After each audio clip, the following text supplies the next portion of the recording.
Cleveland just got a major seat at the table in Washington, D.C. The CEO of University Hospitals took a trip there this week. He was one of just 4 executives who met with the nation's new health secretary as the federal government tries to slash spending.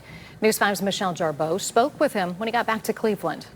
This was an introductory meeting, and certainly I wanted to glean more. Dr. Cliff Megerian told me he got an unexpected phone call this week. He doesn't know why he got picked to meet with Robert F. Kennedy Jr. I'm not entirely sure.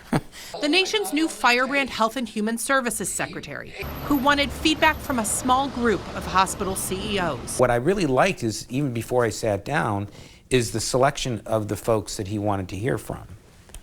So that was good. Megerian sat down with me for his only TV interview about the meeting. He wouldn't talk about Kennedy's controversial views on vaccines, saying the meeting was about a few key policy topics. When you are asked to give your opinion on behalf of our 33,000 employees, our millions of patients, and Northeast Ohio community, you take that opportunity. As patients and hospitals face possible cuts to Medicare and Medicaid, The totality of those potential cuts would be devastating.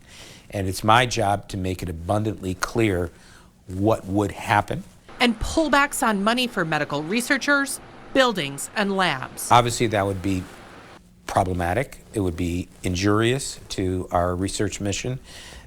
So we have been very vocal about our concerns. At the end of it, did you feel like you were heard? I was absolutely heard. It was a very small group. Only five of us were seated, really together. And I mean, he was sitting right there. And he was intently interested in taking notes. Megerian told me this wasn't a one-off meeting. It's a beginning, a budding relationship where he's trying to make suggestions. It sounds like a lot about building on what's working and fixing systems Yes. versus eliminating. Exactly. There's a lot of opportunity to deal with inefficiencies, let's just say, within the systems that exist today. And not just push back. I'm taken more seriously when I come and I don't say, don't do this, don't do this, don't do this, don't do this.